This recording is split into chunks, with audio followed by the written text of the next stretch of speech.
This episode is brought to you by certified real estate agent Adele Gomez of eXp Realty. Adele is a veteran educator and is passionate about helping her community grow. Let Adele help you find your new real estate. Don't wait to buy real estate. Buy real estate and wait. Welcome to Season 2 of True 10 Crimecast, the 210 area's #1 true crime podcast in social media. Make sure to subscribe on Spotify and YouTube and come follow and connect with us on Facebook and Instagram. Listener discretion is advised.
Julie Nicole Mott was born on August 15, 1989, in Fort Worth, Texas, to her parents, Tim and Charlotte Mott. Julie was a vibrant, happy, thriving baby, but at the young age of 2, Julie and her family's lives would change forever. Julie would be diagnosed with cystic fibrosis. Cystic fibrosis is a genetic disorder that affects an individual's lungs, pancreas, and other organs.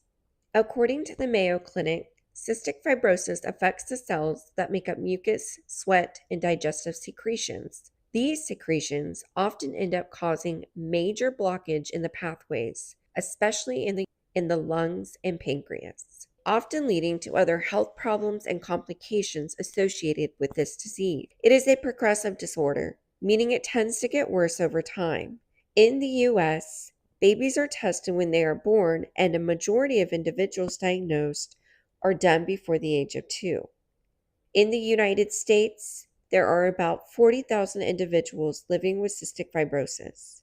The life expectancy with someone who has cystic fibrosis has improved since the early 2000s with better care and medical practices. For Julie, this did not stop her from living her life to the fullest. Her family described Julie as a high achiever and never let her diagnosis define her life or her limits. Julie played soccer and was on the swim team, and at the age of 7, discovered her love of horses and riding. She was so dedicated to horseback riding that she took her talents to competitions. And it was often said she spent more time riding than at home. From her active lifestyle, Julie had many friendships with other girls. These friendships would stand the test of time. One good friend of Julie shared with us how precious their friendship really was. I met Julie in first grade in Miss Light's class. They had moved from Fort Worth to San Antonio. We known her since the first grade, just immediately clicked, I guess.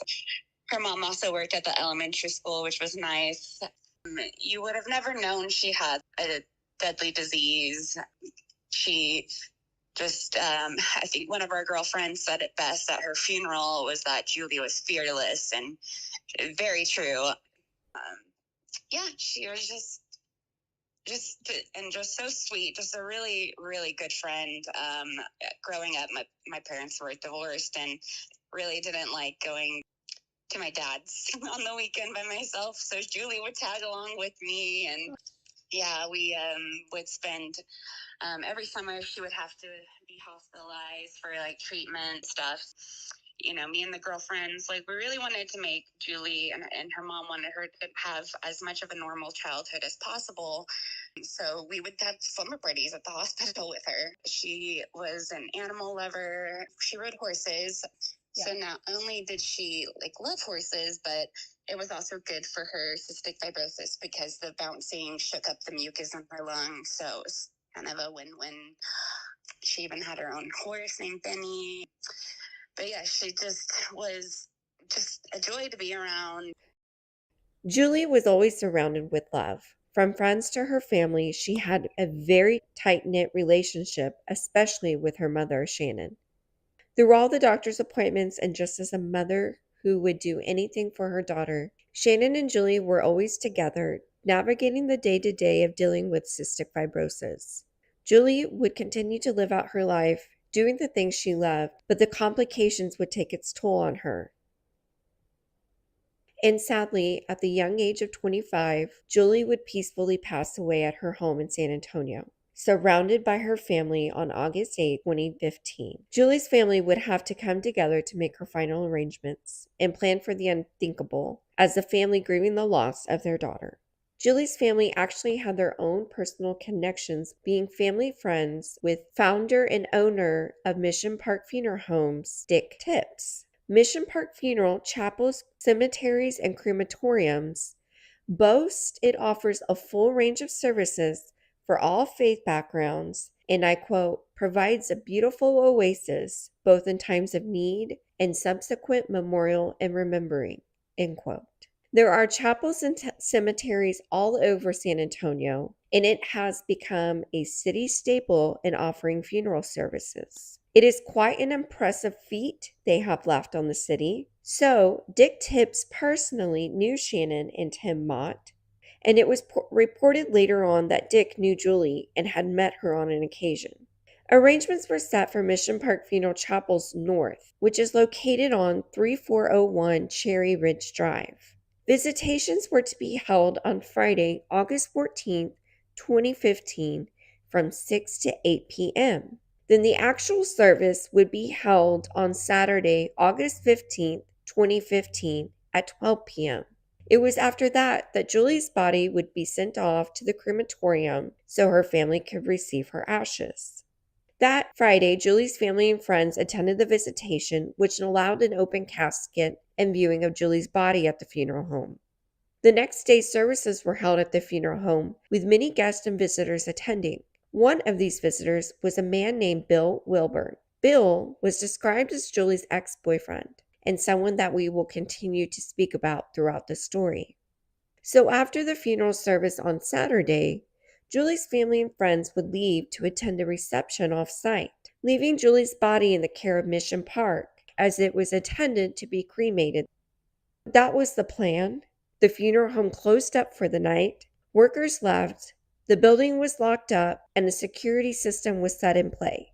Sunday morning comes around and workers at Mission Park come in, start their day, and when one of the workers was checking caskets, they noticed something off about Julie's. And when they went to open the casket, in complete shock, her body was missing. After staff at Mission Park figured that Julie's body was absolutely nowhere that could be found, they had to call the police. So SAPD and Bexar County Sheriff's Office would respond to Mission Park location. And then, of course, someone had to contact Julie's parents, which I can't imagine the phone call that came with that. So back in 2015, and now Sheriff Salazar was just a detective with Bexar County Sheriff's Office. Sergeant Javier Salazar was the lead detective on the case.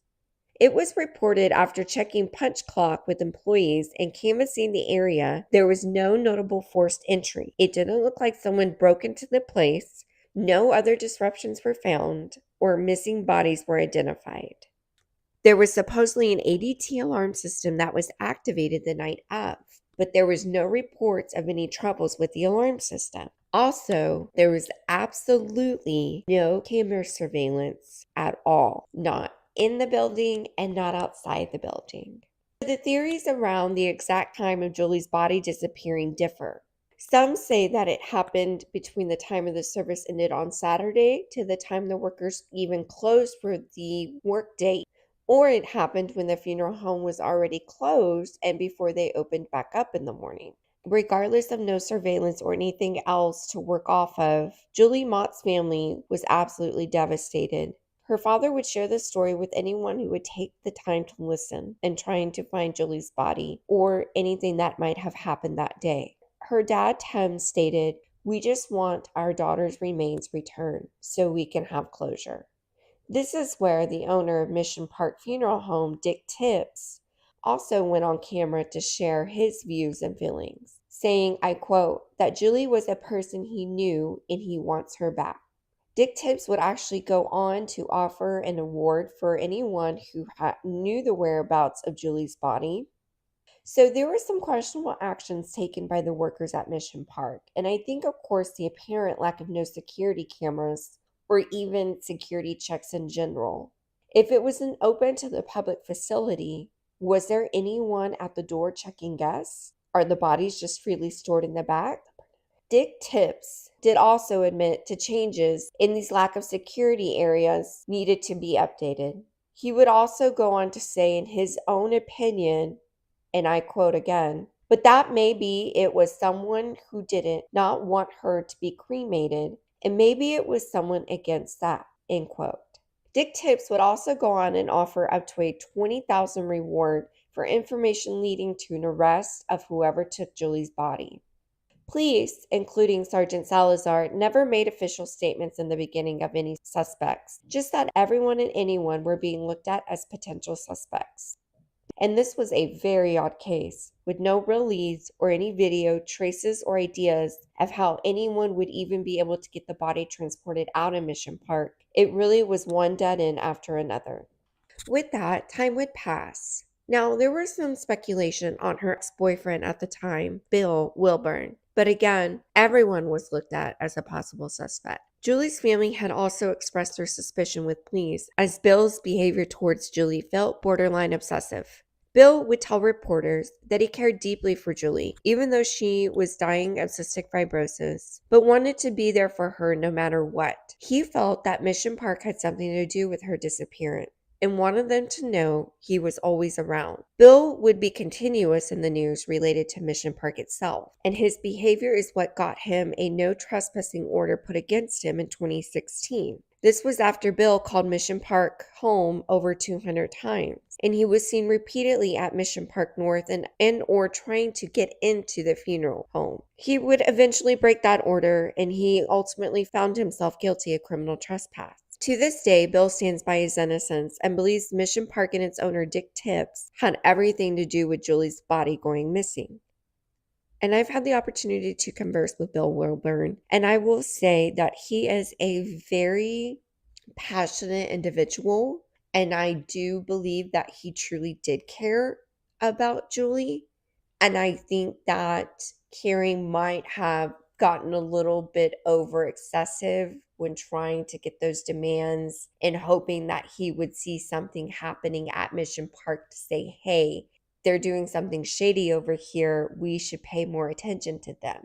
And he shared with me some of the things that actually would go on to happen in the civil trial that I will talk about. But he repeatedly stated how Mission Park and Dick Tips, the owner, quite frequently got details and information mixed up, or it was never a straight story that was told. So as I referred to earlier, Tim and Charlotte Mott, Julie's parents, would move forward with the civil suit in 2016 against Mission Park Funeral Homes and the owner. The Mott's family alleges Mission Park's processes and policies contributed to the disappearance of their daughter's body. The funeral home was sued for negligence.